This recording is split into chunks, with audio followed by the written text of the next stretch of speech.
Hello, welcome to my channel. My name is Kubeir and I am live for a change from Dubai, from the beautiful city of Dubai. So welcome to the channel. Welcome to today's broadcast. There are already so many questions and some heated ones coming up.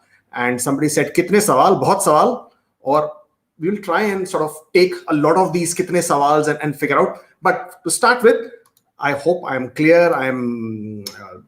The video is clear, the audio is clear, and if that's clear, just give us a thumbs up so I know if everything is good to go, and then we will be on our way. What do we have in store for today? We will talk about what has already happened for the first 3 months of this 2021. We will talk about what is expected, more or less, based on opinions and assumptions, speculations for the remainder of the year, the remainder of almost 8 months now. And then we will talk about what PNP changes or PNP expectations are in store for us. Again, opinions and speculations there. We will also talk about what's happening with Canada by and large in this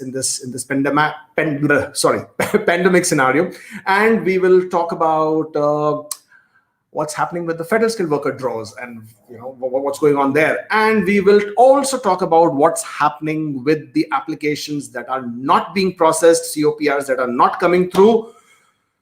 Itne sawal, itne issues, so many things to talk about, so many things to sort of go over. Okay, sound is clear. Mansi says all clear. Thank you so much. Okay, perfect. Manmohit also says all clear. Thank you so much. Yeah, so basically time to go. So what has happened in the year 2021 already? I mean, it's a no-brainer. I mean, you already know, and I cannot sort of give you something totally different than what is already out there. So let me just switch on this screen. Yes, okay. And we didn't expect it, but obviously that's how it has happened. That so far not one draw has been conducted, which would be all program draw or would be federal skilled worker draw, at least. And it actually wasn't expected. We were all thinking that there would be some sort of an alternate draw kind of a thing, at least, so that they can give their priority if they want to. When I'm saying they, I mean IRCC and I mean Canadian immigration, that they can give their priority to the CEC or the Canadian experience class. But at the same time, let me just put this down. Okay, but at the same time also give some relief, if you want to call it, to the federal skilled worker program applicants or candidates. But that hasn't happened, and we're already in the 4th month of the year. And I can understand the frustrations all rising, and I can see the irritation levels going up. I mean, we see that on the group every single day, and we can also see the anger levels also going up somewhere in a lot of people, with a lot of people. Now, why that would be happening is, one, because a lot of people are turning a year older, so they are losing points on that. Their IELTS is expiring, their ECAs are expiring, so obviously that is a huge concern, because you may have taken several attempts to get to your desired score with IELTS or French TEF or TCF, if you want to call it. So it's bothering you, right? And you obviously have spent a lot of money doing that. I mean, I have met one person who has attempted IELTS 32 times. 32. I mean, unbelievable. But hats off to that guy for his perseverance, for his persistence. But 32 times. So people have made a lot of contributions, have made a lot of sacrifices, if you want to call it, to get this done, so that they were eligible, so they have enough points, and they were all keeping their fingers crossed and hoping for a drop, which unfortunately hasn't happened. Not that the scores were low anyways, and then the whammy of them not happening at all. So what are we gonna? What's happening? Why is none of this, coming into our grasp of what's happening? Well, it has a lot to do with this ridiculous, pathetic virus that has infected the whole wide world, and that's your COVID virus. And unprecedented situation, unprecedented scenario, and I think they are playing it as it goes along. As of right now, Ontario is under lockdown, is under stay-at-home order for the third time. Quebec is going to go into rather curfew situation. When I'm saying curfew, I mean they would have certain hours where you are supposed to stay put, not come out. I think a lot of cities in India have already started doing that as well. Similar situation is happening in different parts of the world. So the worrying factor is the new strain of the COVID virus, which is bothering people, or rather bothering the health authorities, which is apparently more lethal. I'm not a health practitioner in any which way, so take whatever I'm saying about the COVID factor with a bit of pinch of salt, because I'm only reading so many factors and then coming up with what I'm saying. But yes, it's understood that this variant or different variants that are now being discovered or are being now seen with the patients is they're more lethal, they're more infectious. So there is a big alert to sort of safeguard the Canadian citizens, the Canadian residents, the people who live in Canada at this point of time. And one thing that they have been doing, and Canada has been quite proactive with that, is that they restricted all kinds of visitors or all kind of discretionary travel to come to Canada. Not only across the world, they also closed the borders with the USA, and USA being their biggest trade partner as such. So there has been a huge amount of hit economically that the government has taken because of this. No matter how many times you have tried to raise this issue through various lobbies, through various channels, through various focus groups, through various spokespeople, it has always come back that until and unless they have a better handle on this pandemic scenario, we are not going to be expecting any lapse, or not lapse, but we're not accepting any let up of the restrictions at this point of time. So what we can expect is that until, and the expectation is probably towards the summer or end of summer, until the vaccination program is considered to be successful as far as Canada is concerned, we are not looking to see a lot of changes happening in terms of restrictions being eased. As of right now, the Pfizers and the Modernas and the Aztec and the other vaccines have been making way to Canada. The vaccinations are happening, and people are, there is a progression in that aspect of things, and I'm sure you can get that all on news. Nothing different I can tell you about that. And as and how that will make its progress, and the numbers will sort of come in some sort of control, you will then probably see more let up in terms of or rather more ease up of the restrictions, because obviously, I mean, no country can withstand all these restrictions, because it is hitting them badly economically, no doubt about it. Not only Canada, I'm sure across the world, any country who's going through a serious lockdown or serious restrictions is suffering in terms of the economic principles. However, coming back to our aspect of things, so until we see a vaccination program being successful, until we see the situation of COVID being more in control, I don't expect a lot of changes happening in terms of what they have been doing already so far. Yes, I have also raised this question as to why would you allow students and certain categories of people to come in, but say, okay, we don't want to allow these people, we don't want to allow these people. But we will come to that aspect of our discussion a bit later, once we start talking about why COPRs are not being issued, or why PR applications are not being issued, or why people are not being allowed to travel. We'll take that a bit later, but let's talk about the programs by and large at this point of time. So first 3.5 months, only CEC and PNP draws have been taking place. One mega huge draw for CEC, which was at 27,332, which we will always remember, at a lowest ever score of 75, which blew everybody up. Can we expect another one of that? Well, we didn't expect that one, so how can I say that we cannot expect anything of that sort again? Anything is possible, right? I mean, for some reason, it was raining ITA some time back.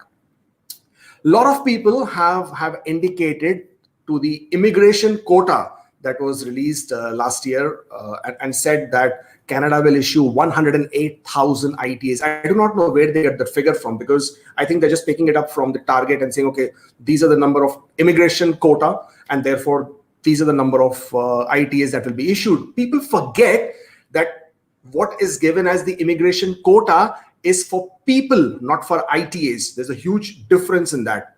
each ITA is subject to being refused, being rejected, being declined. A lot of people decline their ITAs for X, Y, and Z reasons.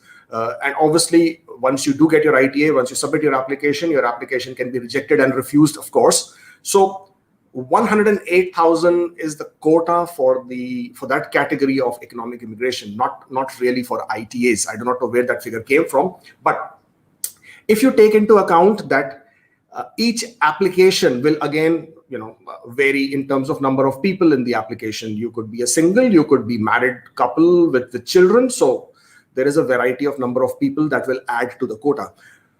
We worked out based on the data that was already available on IRCC website that on an average 2.23 is the number of successful immigrants who come versus one successful ITA. And the refusal rejection rate is 32%. So the point, with all these numbers, the point I'm trying to make is that I expect, based on what we are seeing in terms of the immigration targets for this year, that roughly 120,000 ITAs, give or take a few, should be issued. Again, speculation, of course, because these numbers will be variable depending on how many people are declining ITAs, how many applications are being rejected or refused. So in order to compensate for that, IRCC can always issue more ITAs or less ITAs as long as they can see the quota being met. Also to keep in mind that last year, they did not even meet 50%, or rather just about 50% of their immigration target, which was again, So the point I'm trying to make is that there is a long way to go. There are a lot of quotas to be met. So basically, if you actually see over the next 3 years until 2024, if I say from 2021 to 2024, the next 3 years, the target that was given of more than 1.2 million immigrants to come to Canada.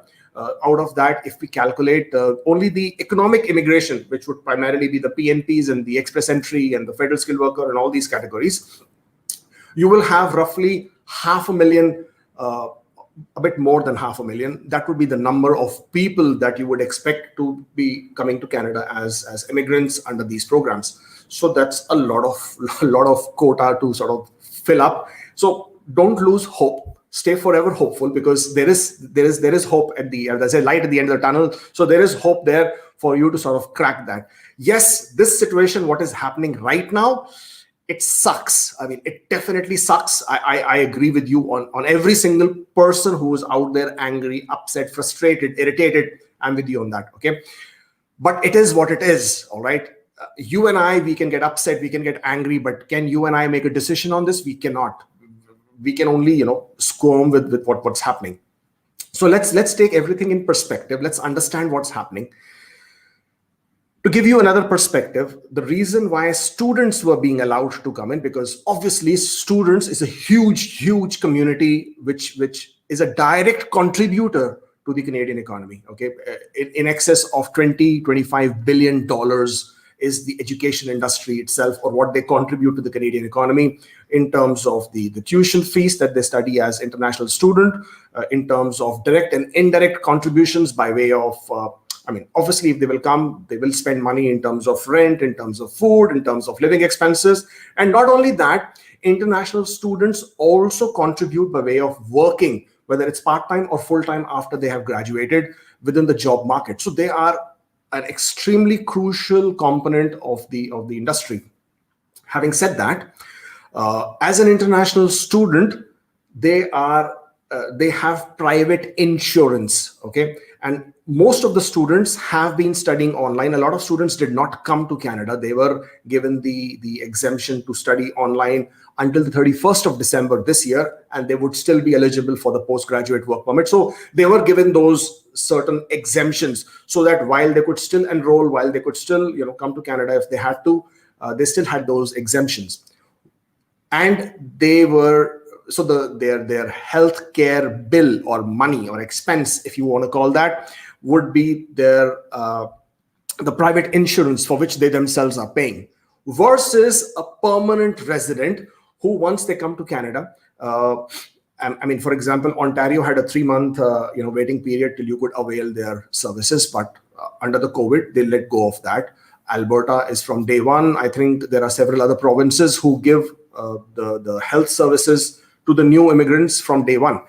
Now, with the health services already under so much of pressure with what's happening with this COVID scenario. I mean, ICUs have been, sounding alerts all the time because there are no beds. All the non-critical surgeries were put on hold. All the non-critical ailments, which basically could be scheduled for later, have been put on hold. So the waiting list on that has gone up significantly. There is a huge pressure on in terms of the health services. So one way of making sure that there is no additional burden was to sort of restrict the permanent residents, and that is the understanding I have been given by several people who are in the know, and I can see to an extent the perspective that they're sharing about this, and I can understand what they're saying and what they're trying to do here. And I can see both sides of the story, because we, on a day-to-day basis, on Twitter, on our Facebook groups, on various social media channels, you hear stories of so many people who have been adversely affected.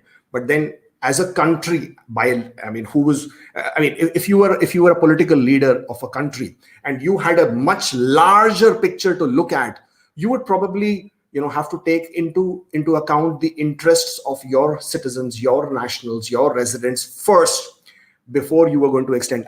For example, if you're on an aircraft and the first thing they tell you is that, God forbid, if there is a pressure issues, the oxygen mask will fall, and first thing you do is you put it on your face first, and then you help somebody else. So it's a similar situation, similar scenario, and that's what they've been trying to do. So because of all that, the permanent residents were being restricted, and I know I've jumped ahead of my agenda, as in I would have explained this a bit later on, but since we're talking about it. So what has been happening is this. So because of all these health issues, and because of all these health restrictions, because of all these lockdowns, because of all these curfews, because of all these stay-at-home orders, everybody has been reeling under so many different pressures, and that's what's been happening. The reason for them to give preference to CEC, and again, I'm jumping ahead as of the agenda as we are talking about it.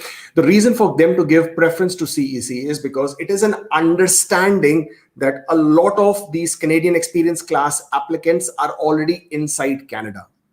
Because the requirement is that if you are a CEC, then you should have 1 year of valid work experience in Canada within the last 3 years. Considering pandemic has hit already more than a year now, we are sitting with it. So most of these people who are already in Canada, they probably are CEC. And a lot of them are now going out of status. They have suffered because they were laid off, because they lost their jobs, because of companies shutting down, closing down. So they have been given an additional 18 months to get their postgraduate work permits extended. Great move, because postgraduate work permit is once in a lifetime situation. So they were given that chance to extend that work permits. Not only that, they made this, as I said, mega draw of 27,332. But this was to help people who are already inside Canada to regularize the status, so that they have a proper pathway for permanent residence, which may have otherwise not happened because of all this situation. So instead of feeling bad, and I think I've said this before, I probably have done this in my previous video as well, that instead of feeling angry, instead of feeling unfair kind of a rant that a lot of people go about, that it's unfair to outsiders, unfair because of this, unfair. At any given point of time, there is always going to be that some people who will not go through, right? For example, if there is a draw at 470, well, 469 missed out. If there's a draw at 468, 467 missed out. If there's a draw at 465, tiebreaker, then somebody else misses out, and they will always feel that it's unfair. It's not a question about fair or unfair. Just be happy for people who got through, who made it through, and be happy with your choice of trying to make, or rather wanting to make, Canada your home, because Canada has a heart. It's humane. It feels for its people, versus some other countries who basically just closed doors, who just shut doors and said, okay, we don't want new immigrants. We don't, just don't come to our country. So, just feel that instead, and feel happy for people. If it's happening for them, excellent. When it's your time, it will happen for you as well. So instead of having all those negative thoughts, just feel good about things, that at least the effort that you are putting into the whole process, the effort that you're trying to put into making Canada home, well, you made the right choice. At least you're giving yourself and your children something that they would be very glad about and be thankful about of having chosen a country which has a heart, which feels for its people. So that's again my perspective, and I know a lot of you may not agree. Okay, somebody saying audio not clear. I'm not sure if audio is not clear. I mean, it looked like it was all clear. But anyways, if it is not clear, please give me a thumb. I mean, let me know, and I will sort of change and see if I can do that. Coming back to the discussion we are having. What can we expect? Okay, so and I know I'm going a bit off track, and sometimes भावनाओं में बह जाता हूँ यार, मैं क्या करूँ? So what can we expect from 2021 of the remainder of the year? Well, as I said, with this COVID pandemic scenario, the way things are going, expect more CEC draws for the time being. Expect PNP draws for the time being. I do expect a federal skilled worker draw. I trust me, every time every day there is a draw. I mean, every time there is a draw day, I have that feeling, okay, maybe today is going to be the federal skilled worker kind of a day. Today has to be one of those days. I mean, today they might sort of, give it a bit of a break. I mean, at least a bit of a breather. And I hope somebody out there who is in that position is probably taking a look at this one, that let some of the people through, because they might be losing points, they might be losing age, they might be, the documents might be getting expired. And I hope they do at least 1 or 2 draws, so at least some of them can breathe, easily. But do I expect more CEC draws? Yes, I expect more CEC draws. Would this continue and no other federal skilled workers would be invited? I don't think so, because it's not possible. You look at the quotas, you look at the numbers, you look at how many people they need, how many skill sets they need. Do you think Marco Mendicino, who's the immigration minister, he did not come under fire because he decided to invite 27,000 people just like that, just like a scoop from the pool, and he just invited those people you don't think they have not given it a thought? You don't think they did not think this through as to what's going to happen with all this? They did, right? So it was a calculated move. It's not like they just woke up and it was like a dictator kind of a thing. Okay, let's do this, and call all these people. No, there is a thought process behind it, right?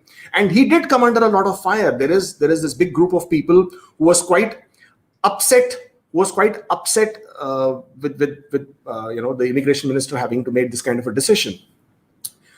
Do I expect CEC to continue? As I'm repeating myself now, yes, I expect CEC to continue. Do we expect federal skilled worker draws to happen? Yes, it will. It has to happen. There is no doubt about it. When is something which is a matter of speculation.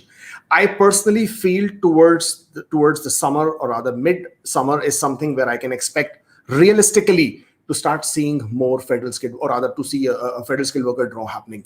In the meantime, we probably will have to live with what's happening right now, and that's how it's going to happen. When they decided to do these draws of 27,332 kind of a thing, provinces also freaked out. And the reason why provinces freaked out is because provinces, obviously, as a lot of you know, one of the reasons why provinces issue a nomination is because people are looking to reside in that province. People are looking to live in that province, okay? And that is the driving force behind a nomination. But when the central or the federal government is going to give out ITAs like this, then all those people who would have otherwise made the province their home now had no reason to do that. They could simply use their ITA, which they got with a score of 75, and they don't need the nomination anymore, right? So a lot of provinces basically would have lost out on those candidates who would have declined the nomination, or even if they were in the process of the PNP program. I know of so many people who would have got their nomination, did not go through, who were in the process of getting their nomination, would not go through because they've got their ITA. So obviously a lot of provinces did not like that fact as well. That also meant that there are more quotas which will be available in the provincial nominee program. You will see more draws happening. You will see more people being picked from outside of Canada as well because of this, what has happened, because it's a big pool, big chunk of people which got cleared from the pool. What do we expect in terms of PNPs? Now, as far as PNPs are concerned, The big one is obviously Ontario. As you already know, Ontario has already announced that they are going to go the expression of interest way. What does that mean, expression of interest way? Means they are going to come up with a similar concept, probably like Saskatchewan or any other province who has a grid point, British Columbia with their SIRS kind of a system, which has a grid point. And again, instead of them conducting a draw and only, inviting a few people with a certain CRS range, and again, a lot of people feel left out of that, they probably will ask you to create your expression of interest based on your, and again, you will get a points. It's all going to be point system again: age, education, work experience. If you have an offer in Ontario, your IELTS, your French, your TEF, you probably get more points with French as a second language. So collection of that will give you a grid point in Ontario, and you'll be able to create your expression of interest. Then the highest scorers will again get their invitations. Or Ontario could also choose to then invite specific knock codes out of the pool, whereby then, compensating for its job market requirements. But that is expected in a couple of months. Until such time, they have also indicated that the programs that will first be affected would be the employer job stream, the international graduate stream, and there was one more I forget on top of my head. They did not indicate that yet for the HCP, which is the human capital priority stream. Because that was not indicated in that announcement, I am hoping that they would at least do one or two other draws, for tech draw, for the general draw before the EOI comes through, because eventually the understanding is that the EOI will be applied across the board for all the Ontario programs. So that's the Ontario for you. The another one which a lot of you are always excited about is Alberta, because you know what, Alberta makes these announcements that we have conducted a draw and the lowest score was 302, 304, 300, and people get excited. And they start wondering, why did they not get the ITA? Why did somebody else get the ITA? Well, first thing, there are more than 100 some odd thousand people in the pool at any given point of time with scores more than 300, right? That's a huge number. And the number of invitations that Alberta will issue is what, 300, 400, 200, 250 kind of invitations. So what will happen to the remaining 99,750 profiles? Alberta has never announced which NOC codes do they pick. They've never announced that. They have never announced their exact criteria on basis of which they will choose the profile. So it's an unknown territory. Therefore, it's very difficult to sort of pin your hopes on Alberta and say, okay, with certainty, and say, okay, I'm going to get my invitation from Alberta. Right. In the past, we used to have some understanding of some knock codes that they would prefer. There was your 2132s, 2133s, there was your 1241s, your 1311s, your 2172s, 73s, etc. These knock codes were earlier seen as being preferred by Alberta. Then we lost track of who they were picking up. Then Alberta announced that they would, in order to give preference to their provincial job market, they would not select or they would not process any applications from outside Alberta. So if you are outside Alberta, they are probably not going to choose your application or process your application. So that was the announcement made. There hasn't been any change to that announcement, but recently, and that was quite nice to have heard, they did start giving invitations to people even if they were not living in Alberta. So while they did not correct their information earlier, they did not sort of come back and say that we will now accept applications from outside or we will process applications from outside. But the fact that they have now started issuing again, I'm only keeping my fingers crossed and saying that, okay, hopefully they will start issuing their nominations as well. But again, information hasn't come from them yet. The clarity hasn't come. So it's only an expectation that at some point of time, they will announce that they will accept applicants who are outside Alberta, outside Canada, to apply for their nominations as well. They're already online, so their process also has become faster, which is a good thing. Saskatchewan, no changes there as of right now, nothing expected as such. Almost everything is same there. So no, I mean, I'm not looking to expect any changes there at this point of time. Same thing with Manitoba, same thing with British Columbia. A lot of people got extremely excited with Yukon last year, if you all remember, right? All over YouTube, there was only Yukon pilot, with a very small quota that they had. And they had to actually come out and make public statement that all this information that you're seeing on YouTube is all rubbish. So that tells you that you should choose who you're watching, what you're watching. So as far as Yukon is concerned, you need a job offer. Okay, without a job offer, it's not going to work. And you know, and I know, getting a job offer is such a difficult thing, right? What other provinces are we talking about? We will talk about Atlantic provinces. Quebec, Quebec did.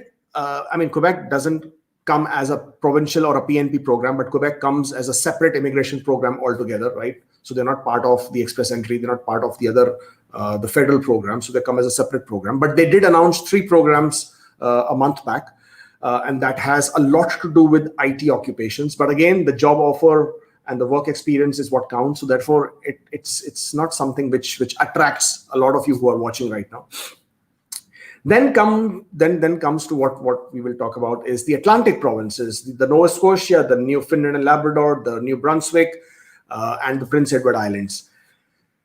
A lot of you who go out to agents and consultants wherever, in whichever country you are in, you will at times you will be told that we will file your application in Prince Edward Islands, and we will make your profile and you will have a chance with Prince Edward Islands. Do not fall for that bull thing.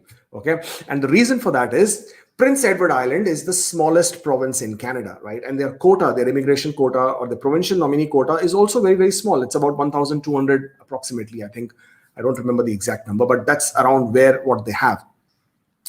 With that number of immigration quota, their preference always is going to be people who are living, working in their province. Why would they invite anybody from outside when they already have so many people inside their province who are applying for their programs, right? It logically, think about it, right? When the whole premise of a provincial nominee program is to encourage people to live in their province, then the first preference will always be for people who are living in the province. Basically, those people who are living in the province have already, proven without a doubt that they want to live in the province. So why would they call anybody outside? So don't fall for that trap.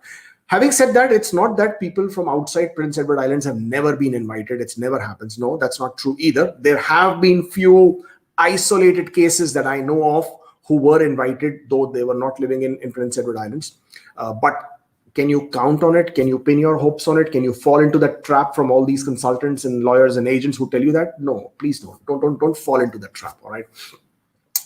Then the next one is the New Brunswick. New Brunswick conducts information sessions, conducts virtual job fairs as of right now with this pandemic scenario. They did conduct one in Dubai, I think, end of last month. When I'm saying in Dubai, I mean they invited people who were in Dubai, people who were in the UAE. Then they did one for African continent as well. What New Brunswick does is that they identify people who would be suitable for their province based on their profile, based on their background, based on their resumes, based on what their score might look like, based on their entire profile. And then they circulate those amongst their employers, if you may call it. If there is a job fair, then within the job fair, if you get picked up from any of the employer who makes you a job offer, then that the option opens up. Within the information session, if New Brunswick finds you of interest, then again, they can invite you to apply for nomination, and then the door opens up. Or if you have a job offer, or if you live in New Brunswick, then that door opens up. All right. So that's New Brunswick. Newfoundland and Labrador had a great program which they introduced beginning of this year, where they wanted to invite people from certain occupations. Lots of people created their profile. We haven't heard back as to what happened about the program.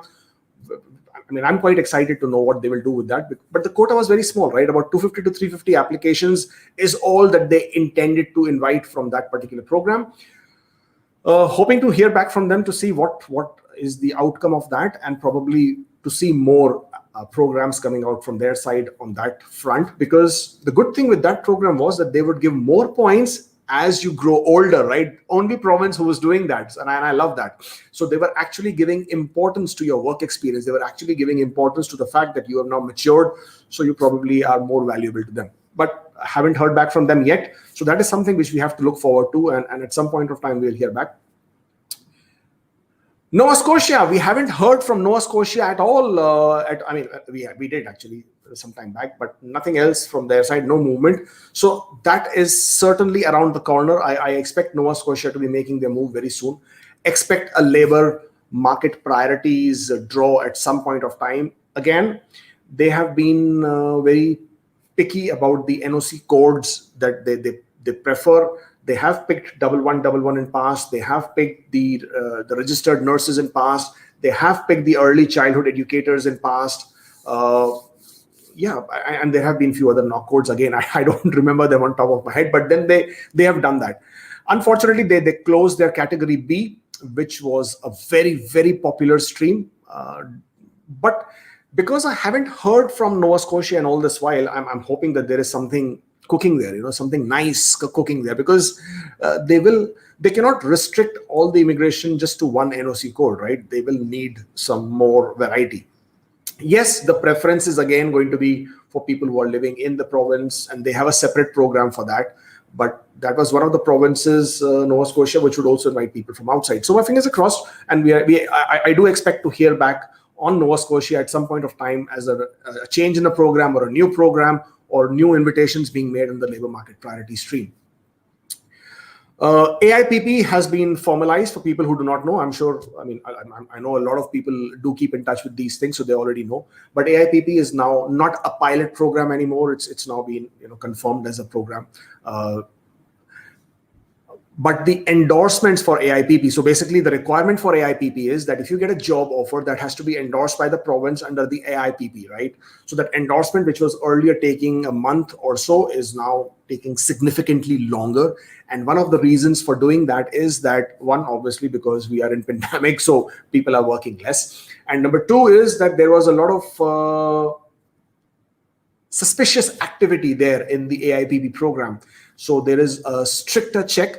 There is a more serious integrity check on that, and audits are being conducted. Employers are being checked upon. Do they really need these people? These people who are getting these job offers, are they genuine employees?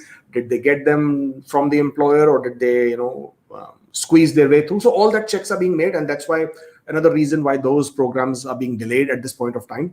But another great news that comes out is 8th of April.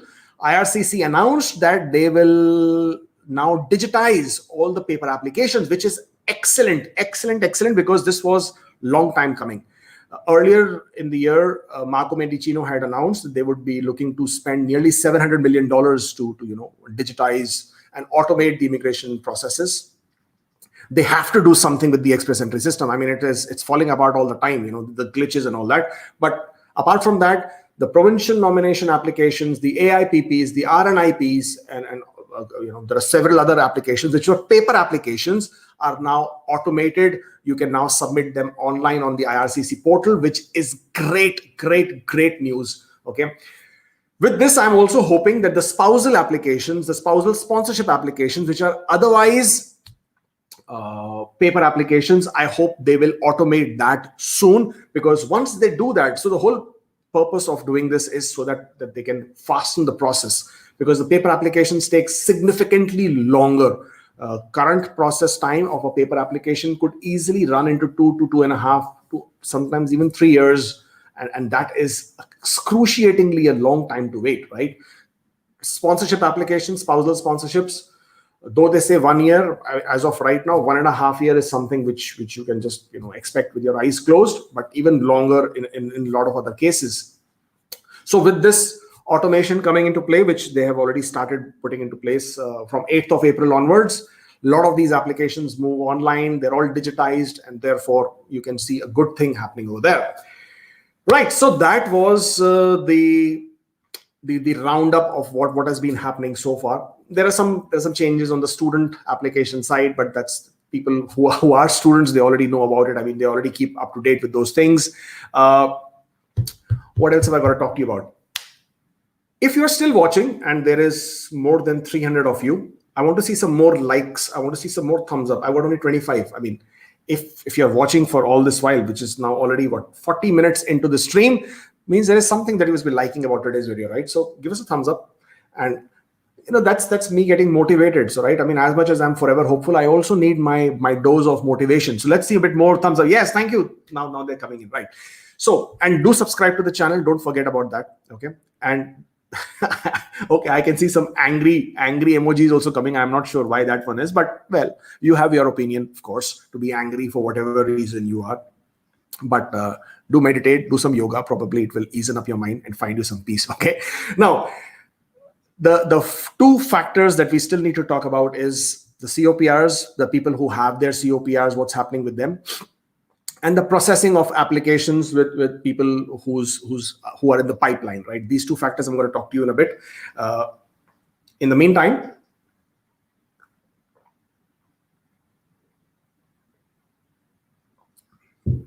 I'm in Dubai at the moment.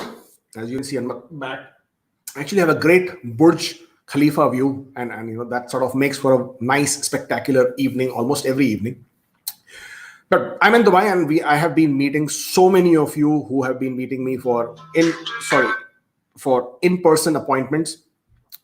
And one thing that has come up is the dissatisfaction of people with the consultants and agents and lawyers, or so-called lawyers in Dubai, in UAE.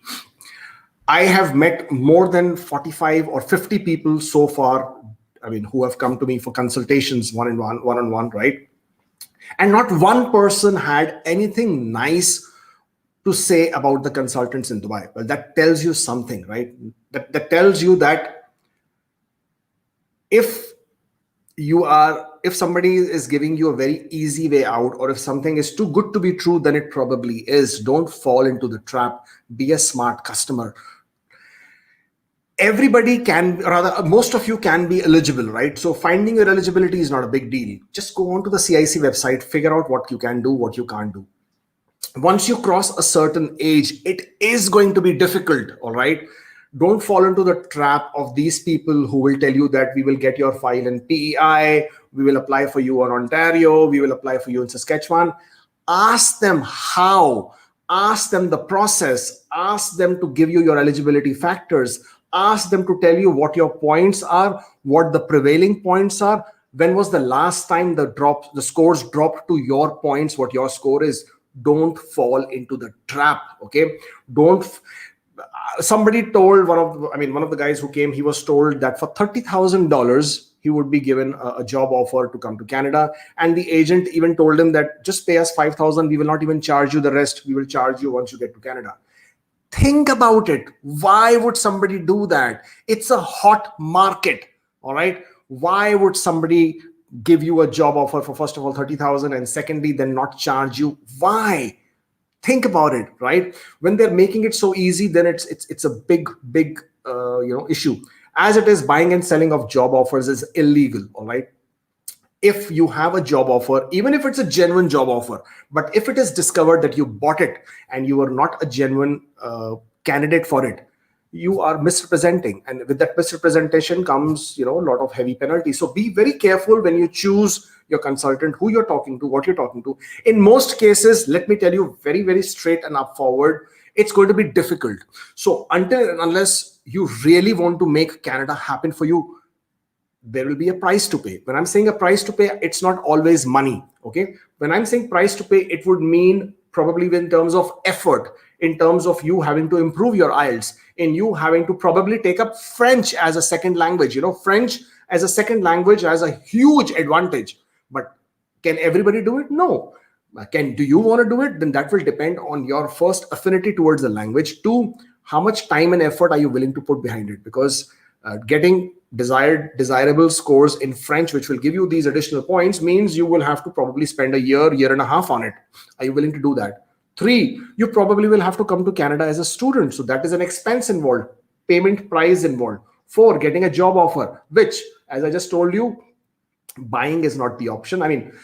I know a lot of people are selling it. I know a lot of people do these kind of things, but before you put your money there, think, are you doing the right thing? Can you even trust the guy? Can you sort of do that?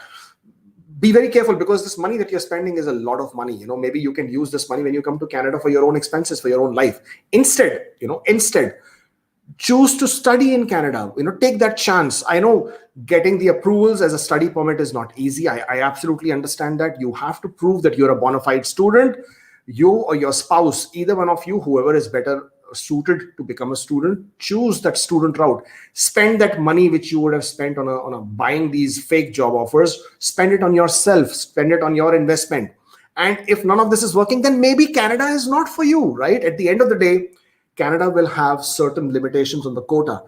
Everybody who is in the pool will never get invited, right? Everybody cannot come. So pick your options. See what is more sensible and more suitable for you. Be smart, okay? It's your money at the end of the day. Don't splurge it on people who don't deserve it, right? So just be careful. At the end of the day, it's you who's going to burn your pocket and your fingers. So be careful with that, all right? So now coming back to these 2 points that I have here. COPRs, what's happening with that? And 2, okay, 1, somebody's asking, how do I book an appointment? Wash hands. Okay, I'm washing hands. Okay, sorry, let me just put this.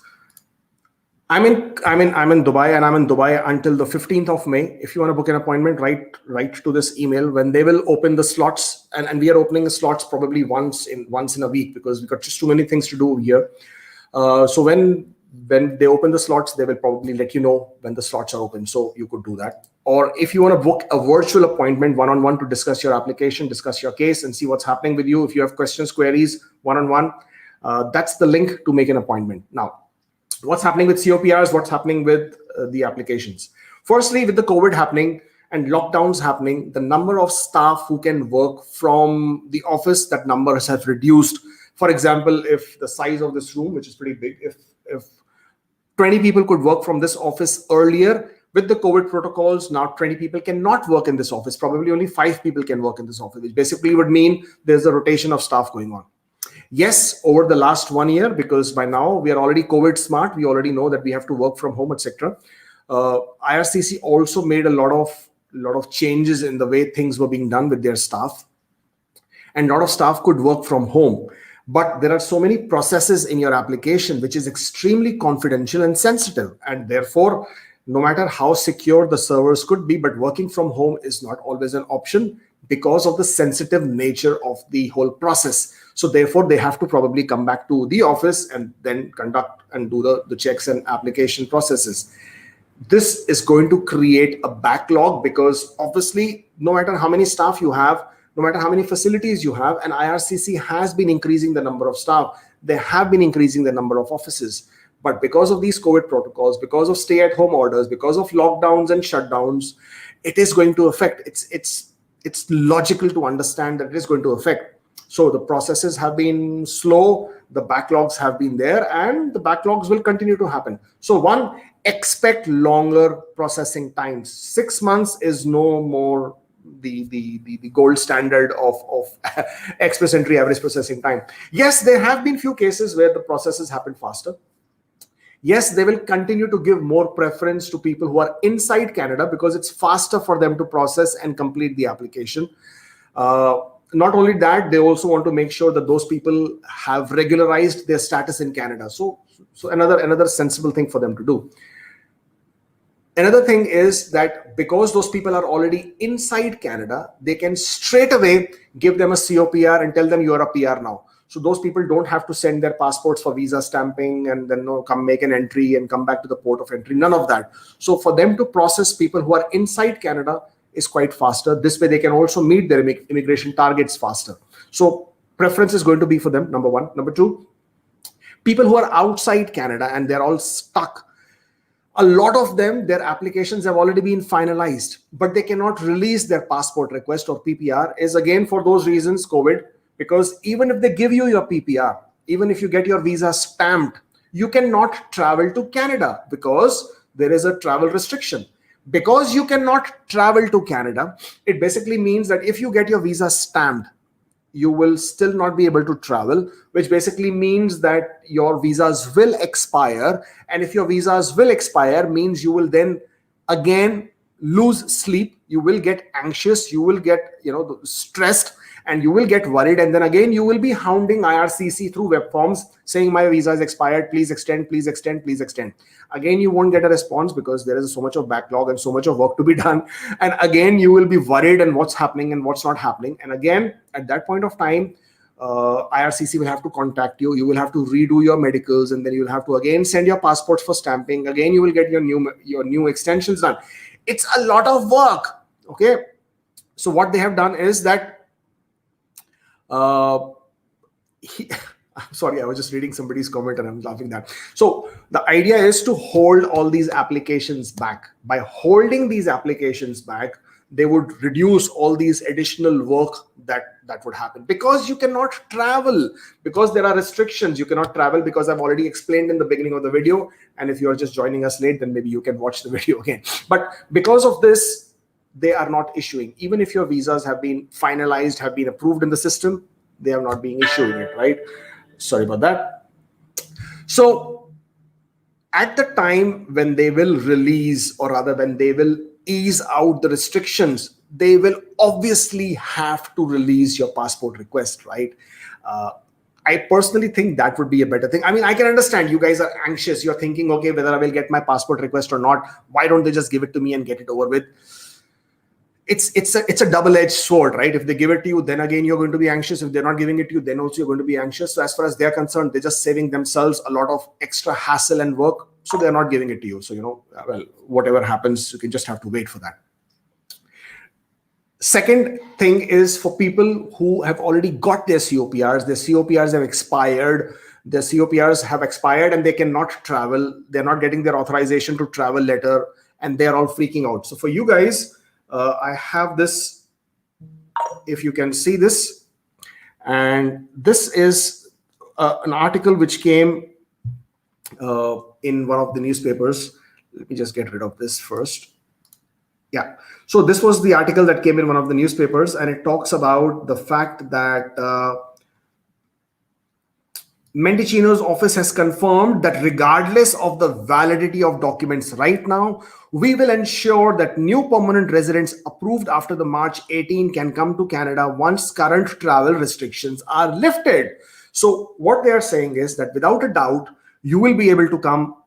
Don't worry, your COPRs will not get cancelled. You will get that, you will be able to come to Canada. And again, the next one is that the statement explains that the applicants with expiring documents will eventually be able to have their COPRs extended once they are permitted to come to Canada, and that the minister's office said that they will share the information on extension when the time comes, and that they're regularly monitoring the situation.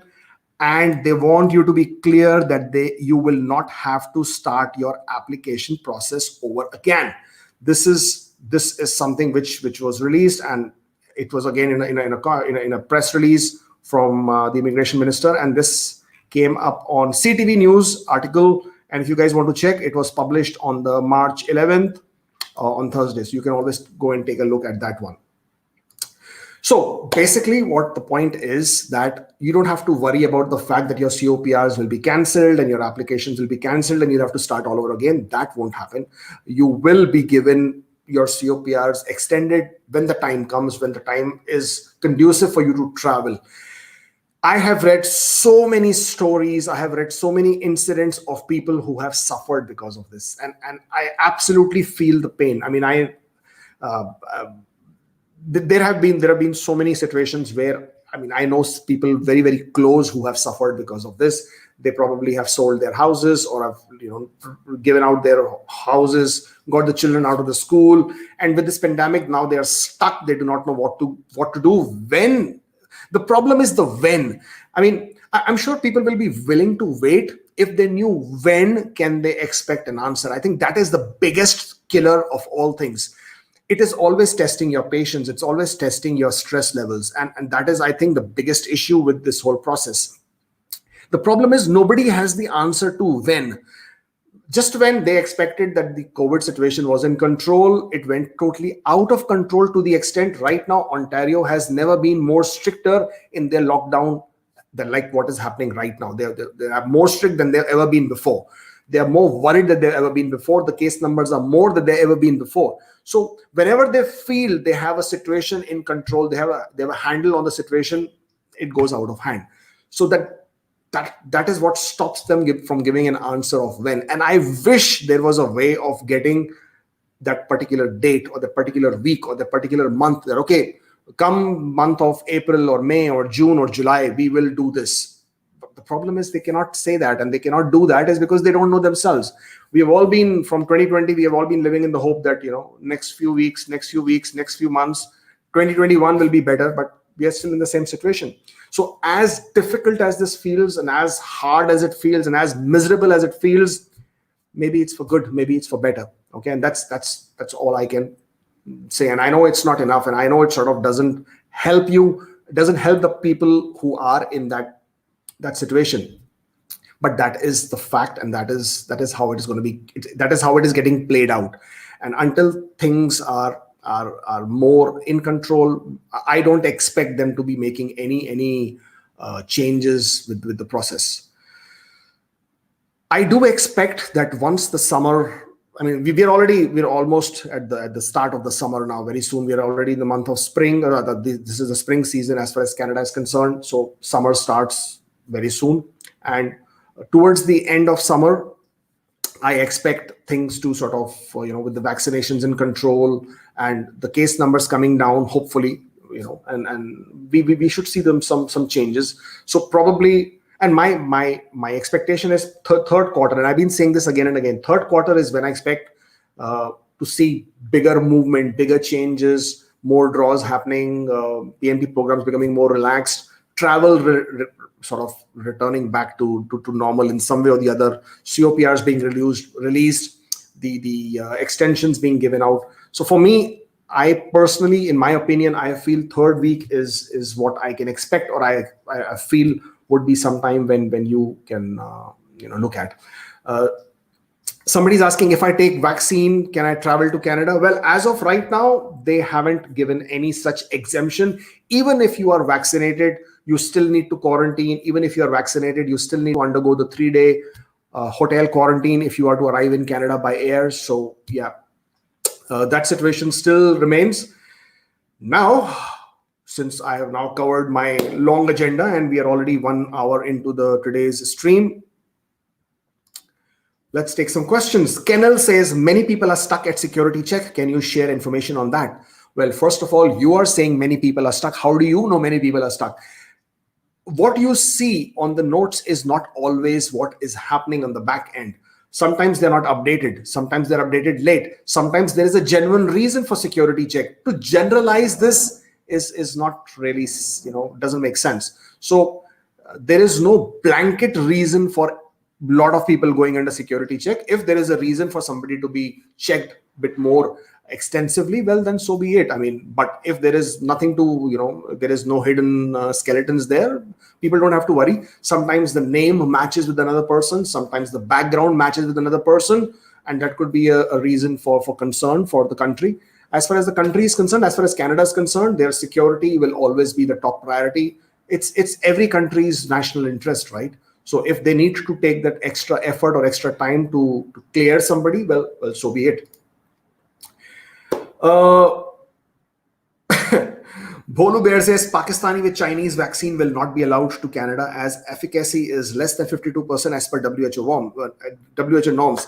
First of all, any country or discriminating or directing that this will come and that will not come. First of all, I don't see that you being an expert in something like this, for you to be making such kind of comments on a public forum, it's in a poor taste. So if Canada has to make those kind of decisions, they will make. For you to be saying that they will be allowed, not be allowed, I don't think it's your or my place to make that kind of a call. Okay, Balasubram says, what is the current scenario for spousal sponsorship? The current scenario is still the same. It's taking too much of time. It's irritating. I think I posted on my Twitter account, and if you follow me on Twitter, you can actually go back and see on my Twitter that I posted the Mississauga's visa office's condition as to they having said that they have not even opened applications since November and December. They haven't opened those applications because they're just sitting in the mail room because of COVID protocols, and they are delaying the whole process. So paper applications as it is are delaying. In addition to that, when COVID protocols happen, for example, like right now, and they're happening in Ontario, they are further going into the backlog. People are further delaying that. Mail rooms are full as far as the applications are concerned, and they really haven't moved. So expect longer processing times, unfortunately. Mohammed says, is there any chances of FST draw in 2021? Yes, of course. I mean, I personally feel FST has been ignored for a very long time. Actually, in 2020, I saw, or I can remember, of only one draw, and I haven't seen of any draw at this point. I mean, as of now, I haven't seen of any draw at all. I do expect FST draw to happen. Unfortunately, whenever it will happen, the scores are going to be extremely high. And that is something which is worrisome. But yeah, no, I definitely expect that draw to happen at some point of time. Ali Iftikhar says, Kubeir, you're traveling probably for the first time outside Canada amidst the pandemics. Please stay safe. Appreciate the great work. Thank you so much. I'm here traveling, I mean, because I had to travel, and this is more about work than anything else. Dubai is my home for 27, 28 years. There's a lot of family here, a lot of businesses that we are still involved in here, and the decision to come here at this point of time was more work related and things that could not be delayed anymore. So unfortunately had to travel, not that I would have liked to at this point of time. Kush Kapoor says, would Canada be able to meet its September 2020 vaccine timelines? Did you take a shot, sir? Kush says, okay, have I taken my shot? No, I haven't got myself vaccinated yet. I probably will get vaccinated here in Dubai next week, hopefully, time permitting and appointment permitting. Will Canada meet its September 2020 vaccine timelines? I think, actually, it's not September 2020, it's September 2021. I think you mistyped that. Yes, I don't see any reason why they shouldn't meet their timeline. And the reason for that is that they already have a good flow of vaccines coming into the country. At least that's what the media has been saying. As long as the vaccines are available and the provinces are able to get them out to people, and they have been, there's a lot of pressure on the provincial government, on the federal government to make sure that they meet the target. I don't see any reason why they shouldn't be able to. As of right now, yeah, things are looking fine in terms of their targets. Hasnain says, my score is 461 with knock 2133. Do I have a chance before 21, as I will be 30 in November 21? Husnain, I wish I could speculate in terms of the scores. I can't, because we don't even know when the federal skill draws will start again. If we knew it with some certainty, then probably you could sort of backtrack and say, okay, so many people in the pool, these are the number of people coming into the pool. Can't say. The fact that you're at 467 and 467 hasn't hit in quite some time, I would be quite skeptical with that. I would instead try and look at PNP options. You have until the 21st of November. I would rather you improve your scores in whatever way you can, and that would be something that will help you get to your target faster. Rohit Shah says, I have LMIA approved but waiting for PPR. Can I apply for PNP simultaneously? You have an LMIA, you have waiting for PPR, and you want to apply for PNP. I mean, if you're waiting for PPR for your PR visa, you're waiting for PPR for your work permit. That has not been clarified. But yes, I mean, if you have to apply for PNP for PR, of course, go ahead and apply if that's your option. But you're waiting for PPR. I'm not sure which PPR. If it is for work permit, it is taking considerable time. In the meantime, if you can apply for PNP, yes, of course, go ahead and do that. So while you're waiting for your work permit, you will get your PNP processed at the same time. Jitendra says, if I change interested province in my application now to, for example, Alberta, will I get IT assuming a clear cutoff because status changes to submitting to transmitting? Yes, of course. I mean, I don't see any reason why that would restrict you from getting. There is no problem. As long as your profile is active in the pool, you can make any kind of changes. And once it is in the pool active, you will still get your draw if your ITA, you'll get your ITA if your scores are as per the draw. Samarth says, the spelling of names of parents in my wife and her brother's passport is different. Will we get sibling points or remedies? That is not an issue at all, Samarth. It's a very, very, very, very, very common issue. Do get a one and the same person affidavit for your parent, and identifying the difference in the names. So as long as it's a spelling minor spelling error, it should not be an issue at all. Provide your passport copies, the sibling passport copies, the parents. Provide a one and the same person affidavit, and you will be fine. There is no issue at all. Wink's word says, whenever the FS draw comes up, will it be between 475 and 480 as per your analysis? My analysis, well, it is anybody's analysis. For C, you just pick up the last express entry pool breakdown, calculate how many profiles are above which score, see how many ITAs they're issuing. As of right now, they've gone up to issuing about 5,000 ITAs. If you get about 5,000, I mean, if you get any of those ITAs, you will obviously be able to, see what scores are going to get drawn. I would expect that if the draw was to happen tomorrow, then the scores are going to be in the range of high 470s, probably touching 480. But then from there on, it should start dropping down if the draws were to continue. Okay, Binish says, how much time are they taking for dependent visa, open work permit under international student visa? My visa has been done and now want to apply it for husband under dependent. Well, as of right now, it is taking considerable time. Last I remember was about 4 months is what I remember from one of the clients that we had whose decision was made. So about 4 months is what I saw.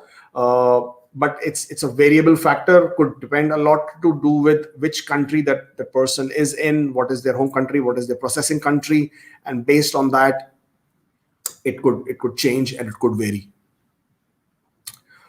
Bavleen says, can I secure student visa using GT IELTS under the SDS scheme? Well, Bavleen, yes, you can, because IRCC has made it very clear that they will accept general training IELTS as well as academic for their study permit applications. However, the recommendation is always to go with the requirement which was initially mentioned, which is the academic. So if you can get the academic IELTS, then the recommendation would always be to get that. Traveling Quitty says, currently I am at 475. Can we expect federal skilled worker draws before June? I wish I could say with some certainty as to when the draws will happen. As I said, I'm always hoping and praying that the draws happen as soon as possible. But there is no way to say when the next draw, or rather when the federal skilled worker draws will happen. I'm expecting summers for sure. Fingers crossed. I hope that happens when it happens. Manmohit says, for SINP, age-related calculation points for age 34 years, 4 months, will I get 12 points or 10 points? I think you can check the grid point for Saskatchewan. That will tell you very, very clearly.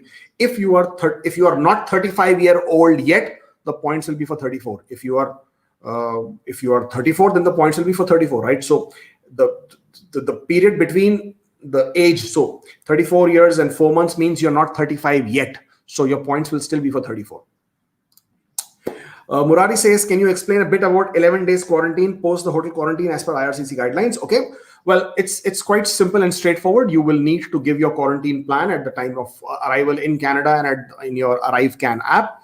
You will need to complete your first 3 days of quarantine in the hotel, designated hotel, which you will need to book when you come to Canada. From there on, you will move to your designated location, whatever that is, your friend's home, your home, a hotel, Airbnb, whatever location you have identified as being your location for those 11 days.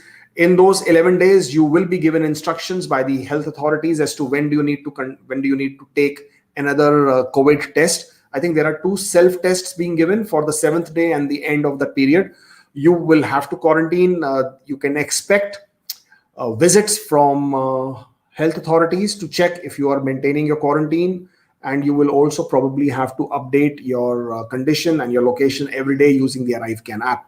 I think a lot of information is already available. So it's pretty simple and straightforward. As long as you stay put indoors in your location, you should be fine. Pro Revolution says, what is supposed to happen to copper holders with approaching expiry dates? I'm just confused as I may not be able to travel when they suddenly ask me to do. They will not ask you to travel suddenly. So don't worry about that. If your COPR expires, simply raise a web form, let them know that your COPR has expired and that you're looking to extend it whenever they're ready to extend it.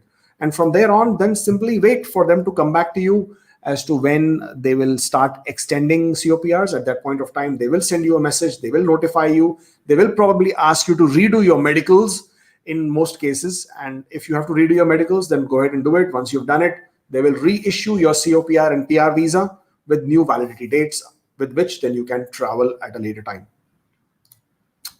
Okay, which one was that? Sorry.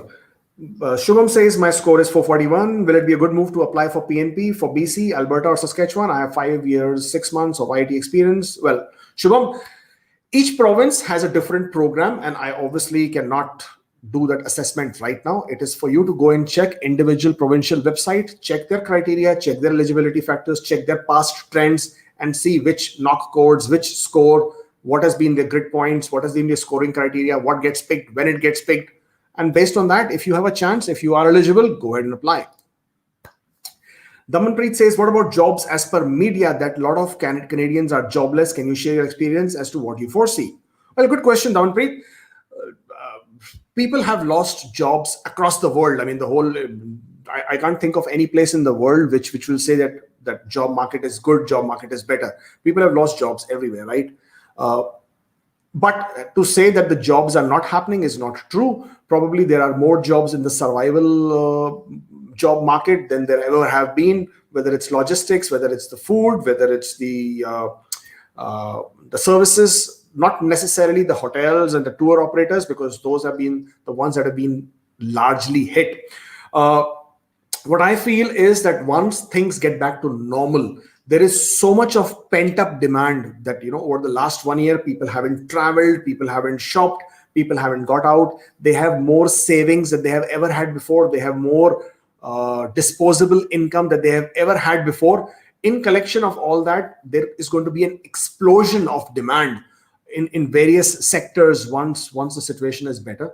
And at that point of time, there is obviously going to be a lot of jobs. So I'm quite optimistic. I mean, I don't know if it's a good thing or bad thing, but for some reason, I always stay positive. I always stay optimistic because there is no other way thing. There is no other, there is no other way to do it. Okay, because what am I going to do being negative, right? I rather see something positive in everything. I rather figure out what I can do with the situation that I have, and I go about doing that. So the media will paint what they have to paint. The media has to do what they have to do to get the eyeballs. The media has to do what they have to do to get more people to read that article, to watch the news or whatever. So the more sensational the news is, the more, mirch masala they have in the news, more people are going to read it.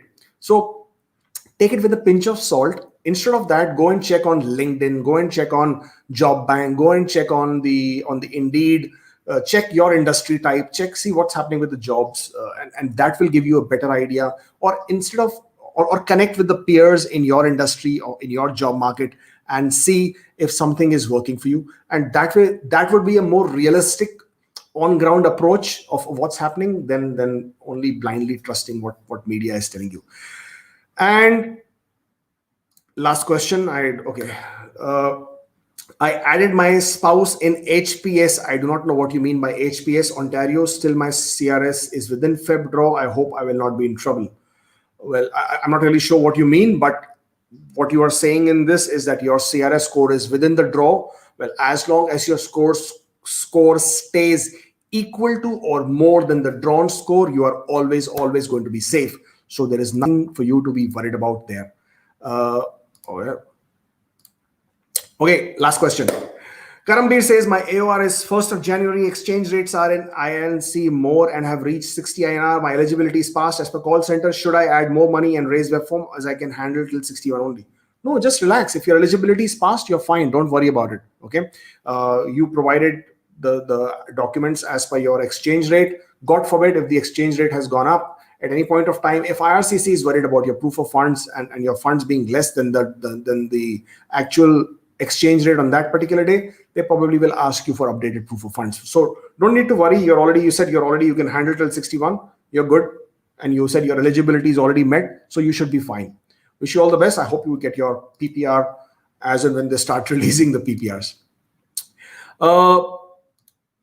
Follow me on Instagram. We do a lot of updates on it. Most of the information, most of the news that we keep posting about comes out on Instagram first. Don't forget to subscribe to this channel. It's very, very important. Why is it important? Because the more of you join in, more of an incentive it is to come out and talk to you. More of you can then share these videos and share the information, the genuine information with people out there. So, help others, share it, and let other people also get benefited out of the information that should have been exchanged in the first place. And if you want to book an appointment, that's the link. And that's basically all for me today. My throat is already a bit hoarse. Thank you so much for joining in, and I will see you next time. Stay safe. Take care. Good night.